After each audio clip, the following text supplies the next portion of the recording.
नमस्कार, ASB news channel के सभी दर्शकों का बहुत बहुत स्वागत है। मैं हूं आपके साथ सपना मदेशिया। आइए रुक करते हैं आज की कुछ खास खबरों की ओर। श्री राधे कृष्णा कोल्ड स्टोर में एटा सांसद देवेश कुमार शाक्य ने फीता काटकर किया उद्घाटन। एटा चपई कोल्ड स्टोर के उद्घाटन में एटा सांसद देवेश कुमार शाक्य ने कहा कि किसानों से आग्रह किया कि आलू उत्पादन बढ़ाओ, जिससे उनकी हालात सुधर जाएगी। यदि किसान सही से अपना उपयोग कर दे, देश और खुद अपनी हालात बदल सकते हैं। हमारी पार्टी के मुखिया अखिलेश यादव आपके हक अधिकार बचाने की बात करते हैं। ये विश्व गुरु बनने सिर्फ कोरी बात करते। देश पर इतना कर्जा हो गया है कि हर नागरिक कर्जा उतारने की कोशिश करे तो जीवन भर नहीं उतार पाएगा। उन्होंने आगे कहा, मेरा आपसे निवेदन है कि सभी लोगों को जागरूक करें, सबके वोट बनवाने का कार्य अवश्य करें।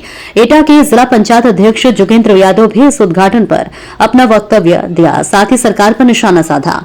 एक निजी कोल्ड स्टोरेज के मंच से सरकार के बारे में बताया कि मेरे पास रहने को घर नहीं है, ऐसी कोई जगह नहीं है जिसको सरकार ने सील न किया हो, और हमारे पास 10 बाई 10 का कमरा नहीं है जिससे हम आराम से रह रहे हैं। ऐसे में आने वाले विधानसभा चुनाव 2027 में समाजवादी पार्टी की बनाओ, तभी सभी को खुशहाली मिलेगी। बहुत बहुत धन्यवाद।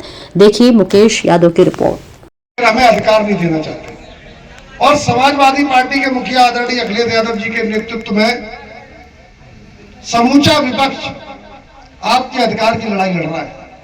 समूचा विपक्ष कि हमें आपके अधिकार बचाने हैं, लेकिन आपकी भी मूल जिम्मेदारी है कि आपके पास जो सबसे बड़ी ताकत है वो ताकत वोट की है। हमारी जिम्मेदारी जितनी है उतनी तो मैं कर ही रहा हूं, लेकिन आप लोगों को देखना है कि अगर वोट सुरक्षित रहेगा तब आपके अधिकार सुरक्षित रहेंगे। नहीं तो अगर इस बार ये पद बन गए तो आप ये मान लीजिए जो अधिकार है भी वो भी आपके छीन जाएंगे। इनकी कथनी और करनी में बहुत अंतर है।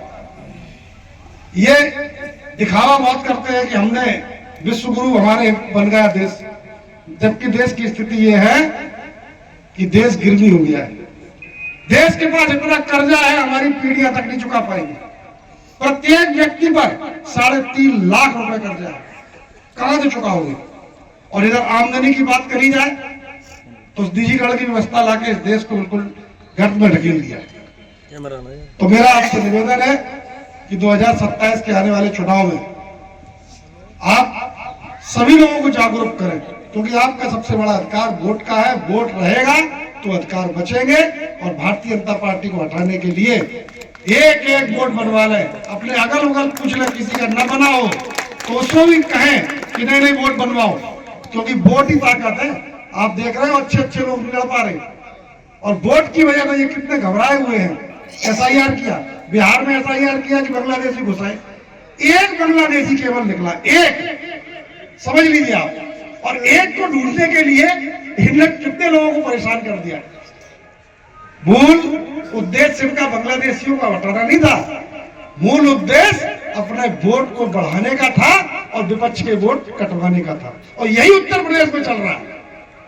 अगर हम जागरूक ना हुए तो हमारा वोट कट जाएगा, और वोट कट जाएगा तो हम सत्ता में नहीं आ पाएंगे, और सत्ता में नहीं आ पाएंगे तो ये समझ लीजिए हम गुलामी की तरफ बढ़ रहे हैं।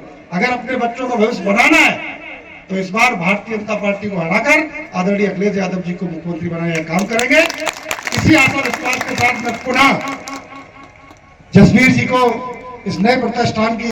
तो आज की खास खबरों में फिलहाल इतना ही। कल फिर मिलेंगे कुछ और बड़ी खबरों के साथ। इजाजत दीजिए, नमस्कार।